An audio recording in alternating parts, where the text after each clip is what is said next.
Breaking చూస్తున్నాం. Ration బియ్యం మాఫియాపై ఏర్పాటైన సిట్లో మార్పులు చేసింది ఏపీ సర్కార్. సిట్లో కొందరు సభ్యుల నియామకంపై అభ్యంతరాలు రావడంతో అభ్యంతరాల దృష్ట్యా మార్పులు చేసింది ప్రభుత్వం.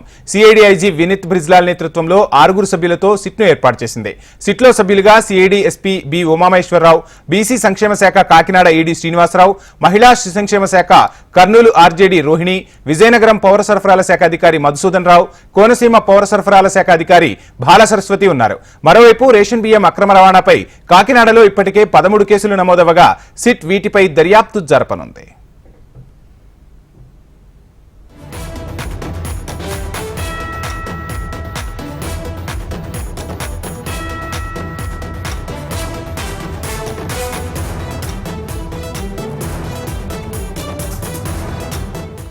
రేషన్ బియ్యం మాఫియాపై ఏర్పాటైన సిట్లో మార్పులు చేసింది ఆంధ్రప్రదేశ్ ప్రభుత్వం.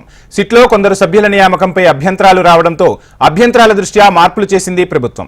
సిఐడి ఐజీ వినీత్ బ్రిజ్లాల్ నేతృత్వంలో 6 సభ్యులతో సిట్ను ఏర్పాటు చేసింది. సిట్లో సభ్యులుగా CID SP B Umamaheswara Rao, BC సంక్షేమ శాఖ కాకినాడ ఈడీ శ్రీనివాసరావు, మహిళా శిశు సంక్షేమ శాఖ కర్నూలు ఆర్జేడీ రోహిణి, విజయనగరం పౌర సరఫరాల శాఖ అధికారి మధుసూదన్ రావు, కోనసీమ పౌర సరఫరాల శాఖ అధికారి బాలసరస్వతి ఉన్నారు. మరోవైపు రేషన్ బియ్యం అక్రమ రవాణాపై కాకినాడలో ఇప్పటికే 13 కేసులు నమోదవగా సిట్ వీటిపై దర్యాప్తు జరపనుంది. సిట్ దర్యాప్తునకు సంబంధించి ఓవరాల్ డీటెయిల్స్ మా ప్రతినిధి కాంతి లైవ్ లో అందిస్తారు. కాంతి, చూస్తున్నాం రేషన్ బియ్యం అనేది ఒక రకంగా ఆంధ్రప్రదేశ్ రాజకీయాలను కుదిపేస్తుంది. ఈ విషయంలో ఆంధ్రప్రదేశ్ సర్కార్ సిట్ ను ఏర్పాటు చేసినట్టుగా తెలుస్తుంది. సిట్ దర్యాప్తుకు సంబంధించి ఓవరాల్ డీటెయిల్స్ ఏంటి?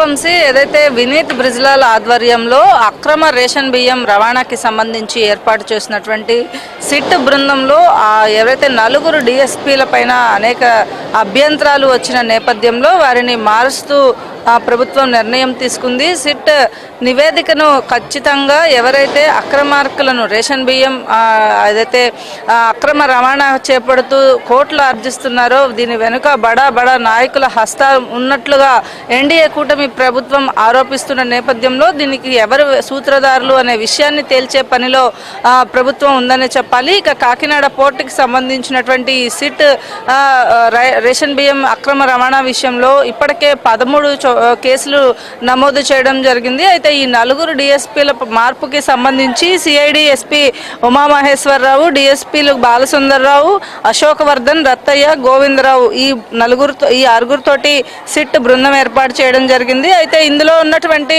కొంతమంది ఎవరైతే బీసీ సంక్షేమ శాఖ కాకినాడ ఈడీ శ్రీనివాసరావు, మహిళా శిశు సంక్షేమ శాఖ కర్నూలు ఆర్జేడీగా ఉన్నటువంటి రోహిణి, విజయనగరం జిల్లా పౌర సరఫరాల శాఖ అధికారిగా ఉన్నటువంటి మధుసూదన్ రావు, కోనసీమ జిల్లా పౌర సరఫరాల శాఖ మేనేజర్గా ఉన్నటువంటి బాలసరస్వతి సభ్యులుగా ఉంటారని సిట్ ఆదేశాలు సిట్ మార్పులు చేస్తూ సిఎస్ ఆదేశాలు జారీ చేయడం జరిగింది. అయితే దీనికి సంబంధించి 2 ఐపీఎస్ అధికారులు, 2 డిప్యూటీ కలెక్టర్ హోదాలో ఉన్నటువంటి అధికారులతోటి కొత్త సిట్ ఏదైతే ఏర్పాటు చేశారో ఈ 13 ఎఫ్ఐఆర్లు ఇప్పటికే సిట్ నమోదు చేసిన తర్వాత, సిట్ ఏర్పాటు చేసిన తర్వాత నమోదు చేయడం జరిగింది. అయితే సిట్ దర్యాప్తు అనేది వేగవంతంగా చేసేందుకు కొంత రాజకీయ ఒత్తిడులు అడ్డంగా కాకూడదనే విషయంలోనే కేవలం పోలీస్ డిపార్ట్మెంట్ నుంచి మాత్రమే కాకుండా అటు పౌర సరఫరాల శాఖ నుంచి, అలాగే కలెక్టర్ల నుంచి, అలాగే women and child welfare department నుంచి కూడా కొంతమంది ఉన్నతాధికారులను తీసుకొచ్చి సిట్ బృందంలో చేర్చడం ద్వారా కొంత